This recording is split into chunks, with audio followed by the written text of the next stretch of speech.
Hey folks, everything new under the sun.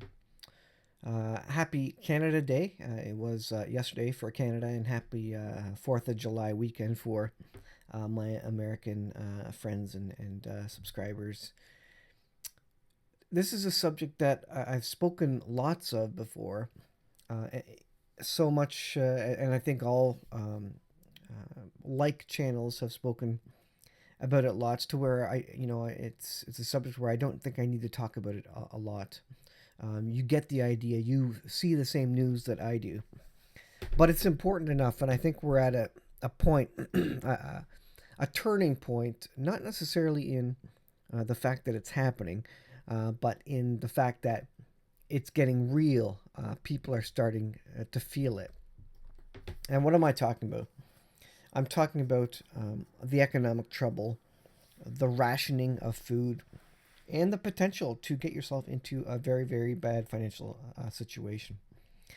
I believe we're sitting here just prior to the 7 year period. I don't think it's kicked off yet. I'm still waiting for a few things, and I don't know if I know all the things that I'm waiting for, but I think one of the things I'm waiting for, and based on what I understand, is that I think we'll have some idea of who the Antichrist is before the start of the 7 year period. I think there will be an obvious covenant made with the many for a period of 7 years.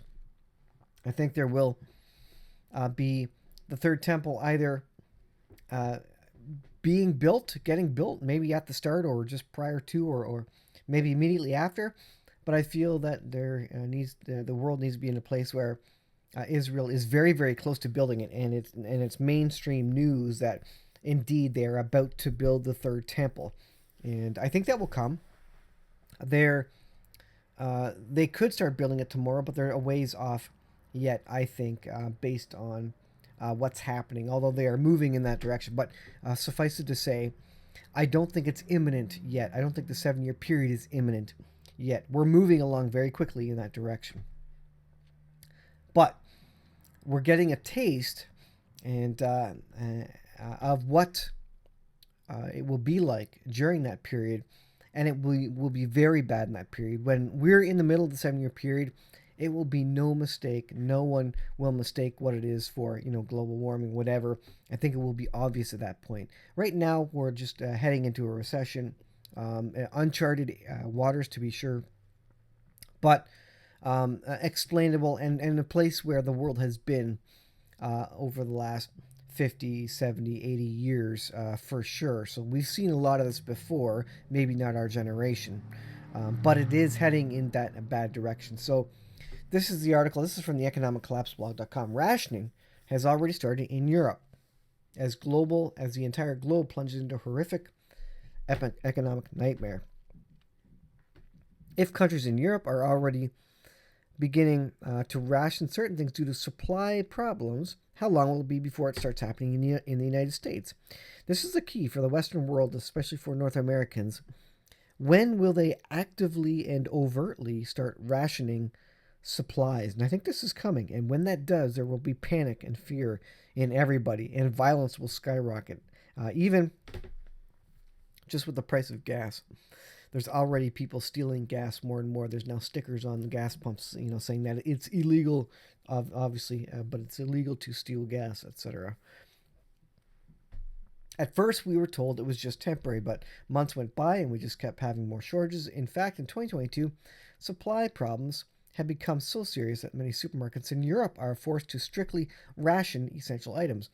Now, it was probably 2 months ago when I was in Walmart, and I noticed that the purchase of chicken, certain chicken products, chicken breasts, wings, they were limited to two items per person in Walmart.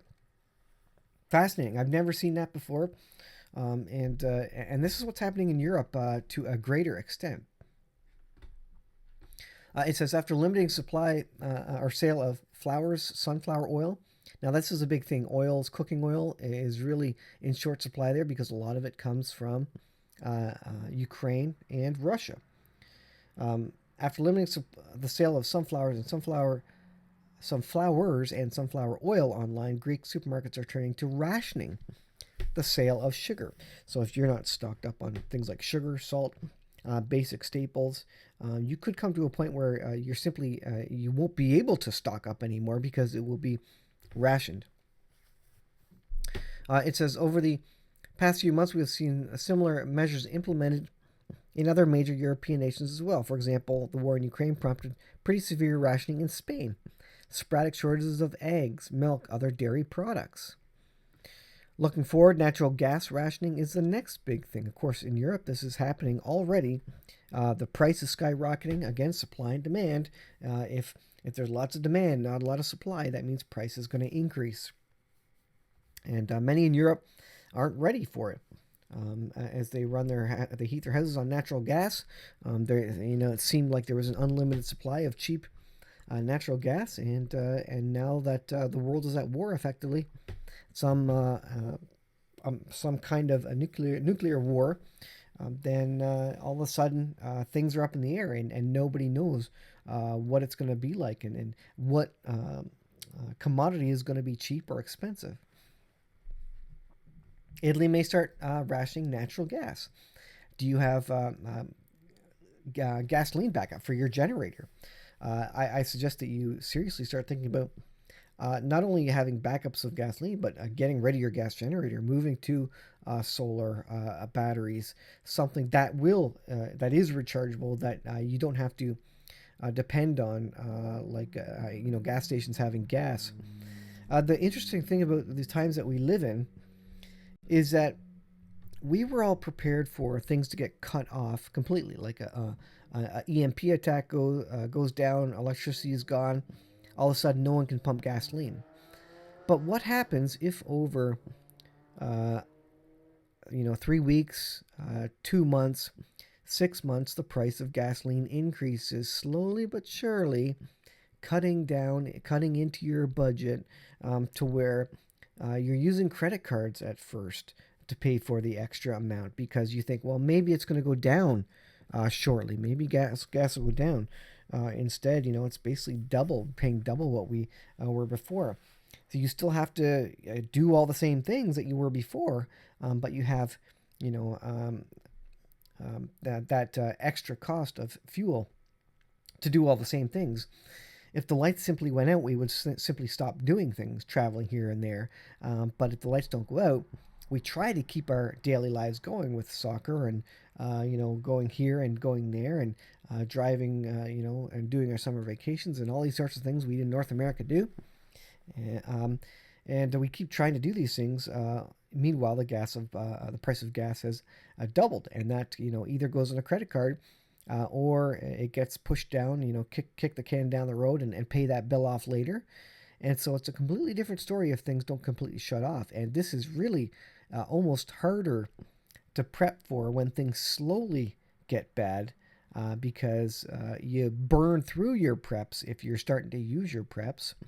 Whereas if you had a nice distinct cutoff, you could use your preps and be supplied, with the idea that if things were shut off quickly, then things would also come back online quickly, and then you'd be able to restore and get all your preparations back, and gasoline, your supplies, etc.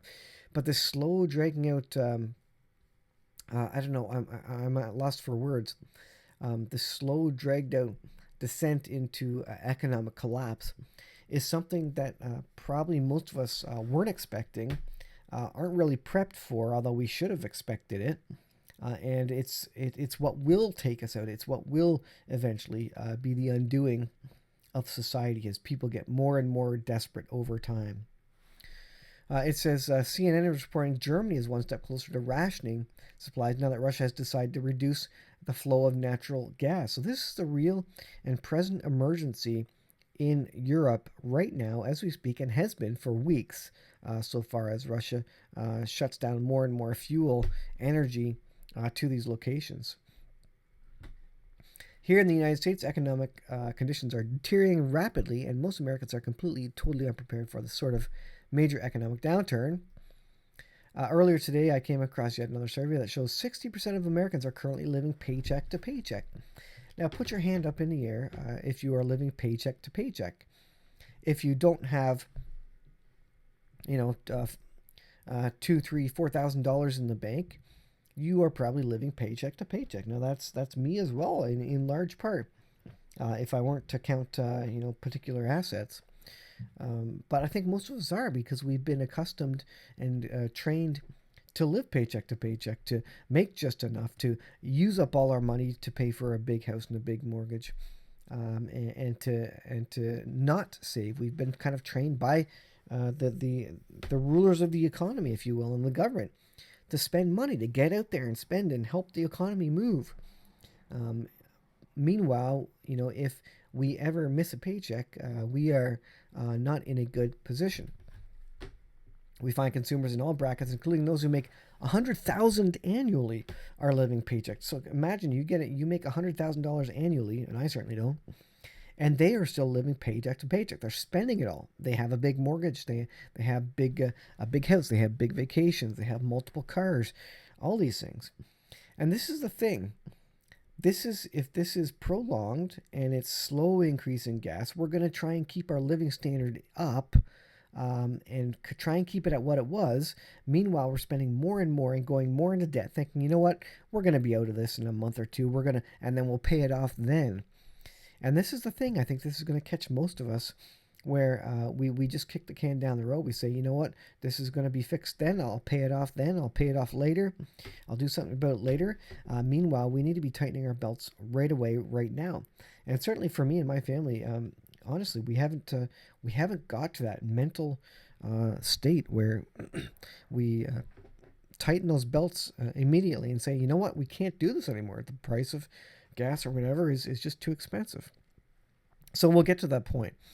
And when we do get to that point where people are forced to come to a realization that the things are not getting better, then panic, then the mental health problems, the violence in the streets. That's when that really comes into perspective and becomes a reality in North America. We are still sheltered. Those in Europe are already dealing with this. And the layoffs. Facebook announced that there would be significant layoffs. Just to name one, in the tech sector, they're going to be laying off lots as we go into recession. They got to preserve their profits, and so they're going to trim their workforce to get through the recession. As Americans grapple with highest inflation in 40 years, the number of new credit cards have surged. So people are putting money on credit, racking up the debt again in the hopes that this will all get better after the recession, and then they can pay it off. Meanwhile, I don't know if it gets better. I think we go into significant depression. Going into a credit card debt is not a solution. At best, you can buy a little time. And that's what the problem with most of us. We think, oh, this is just going to be a passing thing. It's not going to last too long. We can go into debt now. And and I've already said that, but that's going to get millions of people into a lot of trouble in North America. Anyways, it goes on and speaks about the hour getting late, and that's absolutely true.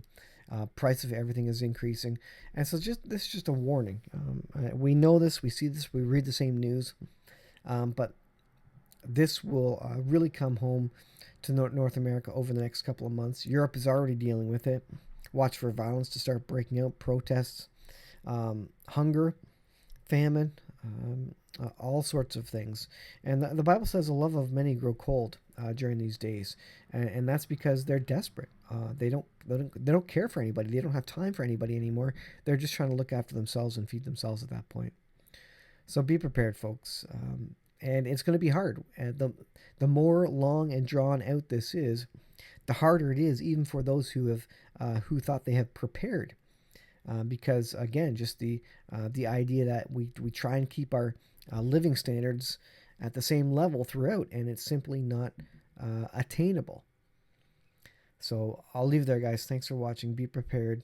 I hope you know the Lord Jesus Christ as your personal Lord and Savior, because ultimately, He is the one who's going to supply your need, and His will is going to be done. And maybe His will is that you are taken to be with Him.